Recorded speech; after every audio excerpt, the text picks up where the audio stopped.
तो कुल मिलाकर छत्तीसगढ़ के बाद में मध्य प्रदेश का एग्जिट पोल 230 सीटों का रिपब्लिक, मोट्राइन का, बीजेपी, कांग्रेस और अदर्स के आंकड़े देखें, वहां भी स्थिति देखें। भारतीय जनता पार्टी 118 से 130 सीटें, जबकि कांग्रेस पार्टी 97 से 107 और अदर्स के खाते में मैक्सिमम 2 सीट्स जा सकती हैं। ये रिपब्लिक मोट्राइन का सर्वे है। तो यहां भारतीय जनता पार्टी को बढ़त दिखाई जा रही है और कांग्रेस पार्टी 97 से 107 सीटों के बीच। और दोनों आप सर्वे में देखें या दोनों स्टेट में आप देखें, कयास इस तरह के पहले से लगाए जाते रहे। हमारे साथ में editor in chief IBC24 Ravikant Mittal ji बने हुए। रवि जी, मध्य प्रदेश का भी एग्जिट पोल आया है, एक पोल आया, बताइए आप क्या लग रहा आपको, ये नतीजों के करीब हो सकता है? देखो पुनीत, ये एग्जिट पोल है और अभी मतलब मैं किसी और भी चैनल पे देखा, अभी हम दिखाएंगे भी शायद जी जी, अलग अलग बहुत हैं। जो मेरी जब बात हो रही थी, जो दिल्ली में जो लोग हैं जो सर्वे भी कर रहे हैं, उन लोग के भी जब फोन से बात हो रही थी तो इनका ये मानना था कि मध्य प्रदेश भी बहुत ही क्लोज टाइट फाइट है। वहां पर भी आजकल जो नया ट्रेंड है उसमें वोटिंग परसेंट तो बढ़ रहा है, वोट जनता देने ज्यादा आती है, लेकिन बोलना उसने बंद कर दिया है, बताती नहीं है कि उसने किसको वोट दिया है। लेकिन अगर हम इन नतीजों की तरफ जाएं तो ये एक बार फिर सिद्ध होता है कि जो शिवराज सिंह की जो महिलाओं के लिए जो लाडली बहन योजना थी, लाडली बहना योजना, उसका असर हुआ है। क्योंकि जब मैं मध्य प्रदेश में मैं भी घूम रहा था तो ऐसा लगा था कि कई पॉकेट्स में इस योजना का काफी असर है। एक और जो आप रवि सर जो आप बता रहे थे जन की बात का भी मध्य प्रदेश के संदर्भ में एग्जिट पोल आ गया। एक बार फुल स्क्रीन आप दर्शकों को दिखा रहे हैं, ये देखें आप, जन की बात, मध्य प्रदेश का एग्जिट पोल 230 सीटों का जन की बात के सर्वे के मुताबिक भारतीय जनता पार्टी 100 से 123 यानी मेजॉरिटी का 116 का आंकड़ा पार करते हुए। दूसरा कांग्रेस पार्टी की स्थिति देखें, उसमें 102 से 125 यानी यहां भी मामला एकदम क्लोज फाइट का फंसा हुआ और अदर्स 5 दिखा रहे हैं। तो ये 2 एग्जिट पोल अभी मध्य प्रदेश के संदर्भ में आ चुके हैं।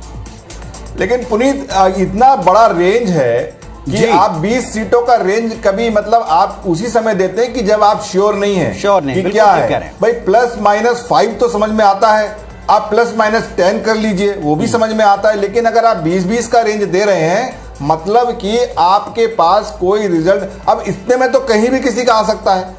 तो ये जो इस तरीके की रेंज आती हैं, ये थोड़ी नई प्रैक्टिसेस हैं, पहले ऐसा नहीं होता था। हम इतने समय से एग्जिट पोल करते चले आ रहे हैं। इनफैक्ट इस देश का सबसे बड़ा एग्जिट पोल दूरदर्शन पर किसी 97 में हमने पहली बार किया था। तो उस समय तो केवल -3 +3 तक का रेंज होता था, मतलब, और उस समय नई विद्या थी।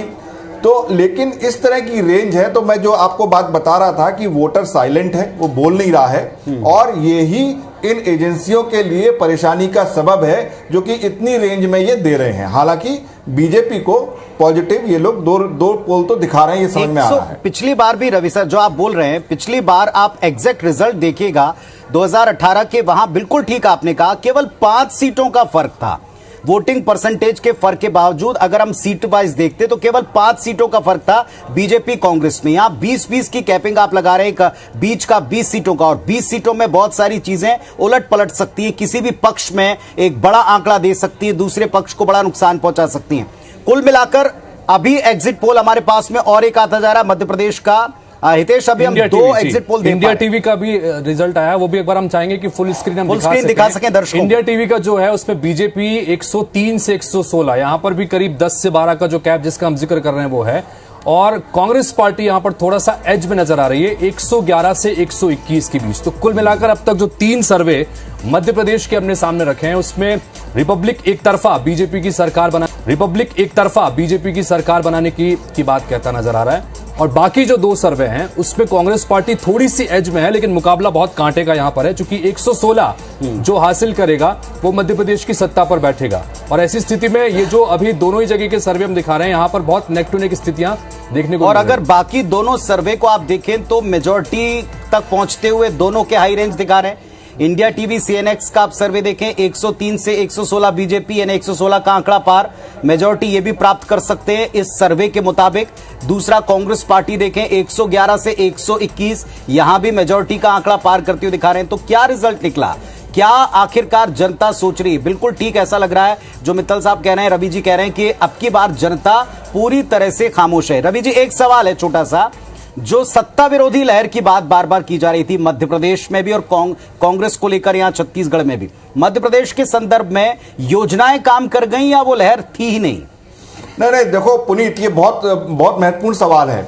ये चुनाव दोनों जगह, मध्य प्रदेश, छत्तीसगढ़, क्योंकि अपना चैनल इन दोनों जगहों पर अपनी धमक रखता है, जो हमने ये पाया कि इस बार कोई लहर नहीं थी, ना सत्ता विरोधी ना सत्ता के पक्ष में, लेकिन जो मुद्दे थे घोषणा पत्र के ऊपर चुनाव लड़ा गया है। और जब क्या कहते हैं कांग्रेस ने महिलाओं के लिए योजना शुरू की तो शिवराज ने बदले में ऑलरेडी उसको अनाउंस कर दिया और पैसे भी देने शुरू कर दिए, तो अब घर में रोज हर महीने पैसा आता, किसको बुरा लगता है? तो ये जो चीजें थी, इस चीज को लेकर ज्यादा चुनाव लड़ा गया है। तो इसलिए इस तरीके का अगर जो हम एग्जिट पोल के नतीजे भी देखें तो ऐसा लग नहीं रहा कि कोई सत्ता विरोधी या सत्ता के पक्ष में कहीं लहर चली हो। एकदम मुद्दों के जो चुनाव घोषणा पत्र थे, जो घोषणाएं थी, उनके ऊपर चुनाव लड़ा हुआ लगता दिख रहा है अभी तक के रिजल्ट से।